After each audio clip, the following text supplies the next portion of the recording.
गर्मियाँ बहुत बढ़ गई हैं और अधिकतर पेशेंट जो आ रहे हैं ओपीडी में वो ऐसा बता रहे हैं कि मैम इस बार जो पीरियड आया था उससे पहले पेट में थोड़ी-सी जलन हुई थी, बुखार जैसा लगा था और उसके बाद पीरियड्स आए थे। कुछ-कुछ पेशेंट ने ऐसा भी बताया कि वॉमिट भी हुई थी।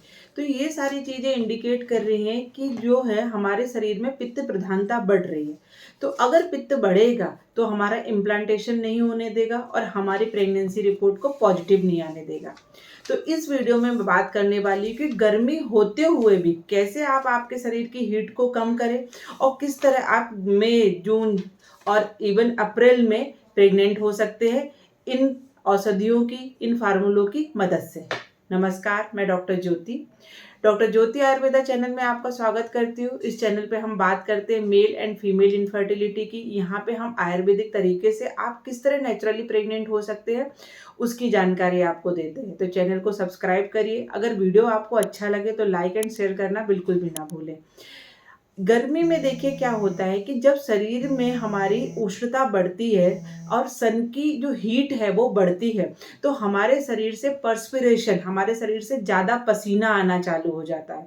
तो पसीना ज़्यादा आना चालू होता है तो हम डिहाइड्रेट होने लगते हैं, हमारी धातु क्षय होने लगती है, धातु हमारी कम होने, धातु का मतलब रस, रक्त, अस्थि, मज्जा, शुक्र, इवन लास्ट में ओज, ओज मतलब जो हमारी पूरी वाइटल एनर्जी है वो कम हो जाती है। तो गर्मियों में हमें बिना कुछ काम करे भी थकान का अनुभव होने लगता है, हमें लगता है लेटे रहो, बहुत ज़्यादा एक्टिविटी ना करो।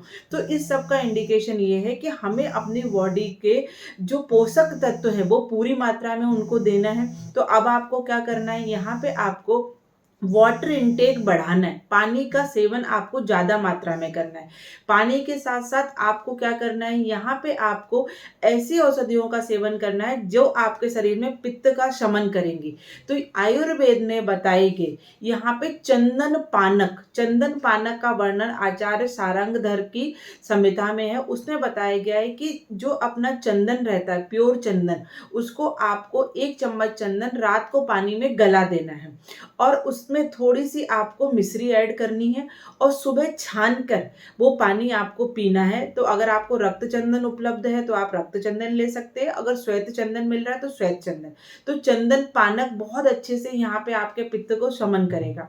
देन दूसरी चीज़ आप जो ले सकते हैं वो है यहाँ पे खरजूर आदि मंथ। अधिकतर मैं आपको डेट्स का सेवन करने के लिए बताती हूँ कि आप डेट्स खाइए, जिससे आपकी क्वालिटी ऑफ एग अच्छी होगी, आपकी एंडोमेट्रियम अच्छी बनेगी, आपकी ओवरी में ब्लड सर्कुलेशन अच्छा होगा। और जो डेट्स है वो एक छोटा सा पैकेट है खजाना, जिसमें मल्टीपल मिनरल्स हैं और हमारी फर्टिलिटी बूस्ट करने के लिए मिनरल्स बहुत ज़रूरी होते हैं।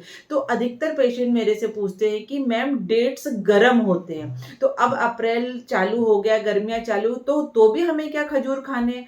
आपको खजूर खाने हैं, लेकिन खजूर किस तरह से खाने हैं वो अब मैं यहाँ पे आपको बताने जा रही हूँ। आपको क्या करना है, आपको 2 या 3 खजूर, अगर आप बहुत ज़्यादा हेल्दी हैं, आपका बॉडी वेट ज़्यादा है तो 2 खजूर, और अगर आप सही है, आपका बॉडी वेट बीएमआई ठीक है, तो आप 4-5 खजूर भी ले सकते हैं। 4-5 खजूर आपको रात को ठंडे दूध में गला के छोड़ देना है। सुबह उनके सीड्स निकाल देना है आपको और मिक्सर में चलाना है और फिर वो लेना है आपको। तो वो उसकी उष्णता कम हो जाएगी और वो आपके पित्त का भी शमन करेगा। आयुर्वेद में खजूर की एक और बहुत अच्छी सी प्रिपरेशन है जिसको हम बोलते हैं खजूर आदि मंत्र। खजूर आदि मंत्र, खजूर उसमें एक मेन ड्रग है, उसके साथ साथ उसमें आंवला रहता है, उसके साथ साथ उसमें कोकम रहता है। तो खजूर आदि मंत्र भी आप रोज ले सकते हैं।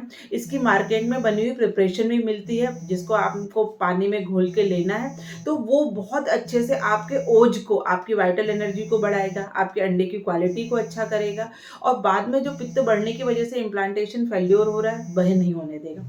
तो ये तो हमने प्रिपरेशंस की बात कर ली। अब जो चीज़ें आपके आस-पास उपलब्ध हैं वो भी आप ले सकते हो। तो उसमें क्या है? उसमें है कि भाई हम छाछ का सेवन रोज़ करें, लेकिन छाछ को बनाने की पद्धति आपको बता रही हूँ कि आपको कैसे पीना है। आपको बाज़ार से बना हुआ डब्बा बंद टेट्रा पैक छाछ नहीं पीने, क्योंकि कहीं न कहीं उनमें प्रिजर्वेटिव ऐड हैं, तभी वो 15 से 20 दिन तक चल रहे हैं। तो अब आपको क्या करना है, आपको 1 कटोरी दही लेना है और उसमें 4 भाग पानी मिलाना, मतलब 4 टाइम वाटर मिलाना है, उसको चर्न करना है, उसमें थोड़ा-सा आप जीरा ऐड करिए, थोड़ा-सा नमक ऐड करिए और वो छाछ लीजिए। उसमें आप पुदीने का पेस्ट भी ऐड कर सकते हैं, ताकि पुदीना भी पित्त शामक होता है। एक ये छाछ लेना है। नारियल पानी आप ज़्यादा से ज़्यादा ले सकते हैं। नारियल पानी आपको पोषण भी करेगा और नारियल पानी में बहुत अच्छे विटामिन्स हैं, मिनरल्स हैं, वो आपके सारे आपकी डेफिशिएंसी जो हो रही है उनको दूर करेगी। एक और चीज़ आप ले सकते हैं, वो है आप लेना है आपको गोंद कतीरा। गोंद कतीरा क्या है? गोंद कतीरा भी पित्त शामक है। तो रात को 1 चम्मच गोंद कतीरा आपको पानी में गला देना है।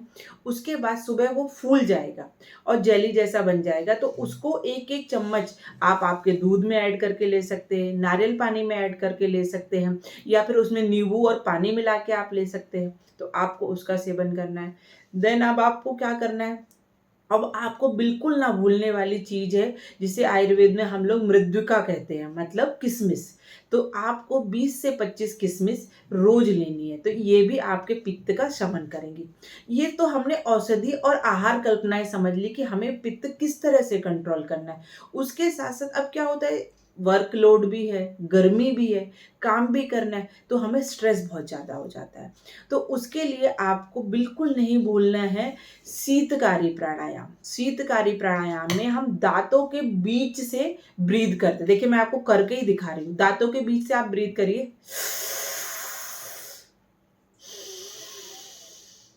आपको लेफ्ट नॉस्ट्रिल से ब्रीथ आउट करनी है, राइट नॉस्ट्रिल से ब्रीथ को आउट नहीं करना है, राइट नॉस्ट्रिल को बंद करना है। एक बार फिर से बता रही हूँ, दाँतों के बीच से ब्रीथ लीजिए, फिर आपको राइट को बंद करना है, लेफ्ट से निकालना है। देखिए इस तरह से।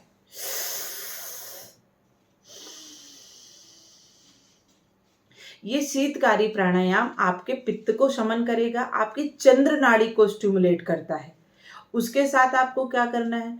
तो आपको नाक में गाय का घी डालना है 4-4 बूँद। आपकी नाभि में भी आपको गाय का घी का नाभि पूरण करना है और तलवों की मालिश आपको गाय के घी से करनी है। तो ये सारी चीज़ें आपके पित्त को कम करेंगी, आपकी जो इम्प्लांटेशन है उसमें मदद करेंगी और आपको मई, जून, जुलाई में भी आपको कंसेप्शन की तरफ ले जाएँगी। तो मुझे लग रहा है ये वीडियो मैंने आपको बताया है, आपको समझ में भी आया होगा। अगर आपको इस तरह की कोई समस्या हो रही है कि इम्प्लांटेशन फेल्योर हो रहा है या रिकरेंट अबॉर्शन हो रहा है, तो उन सब के लिए आप डॉक्टर ज्योति आयुर्वेदा में मेरे साथ जुड़ सकते हैं, ऑनलाइन कंसल्टेशन ले सकते हैं। वीडियो अच्छा लगा हो तो वीडियो को लाइक एंड ज़्यादा से ज़्यादा तक लोगों तक पहुँचाना, शेयर करना बिल्कुल भी ना भूलें। ये बिल्कुल फ्री है आपके लिए, इसके कोई चार्जेज़ नहीं रहते हैं। इस तरह की वीडियो के लिए चैनल को सब्सक्राइब करना ना भूलें। नमस्कार।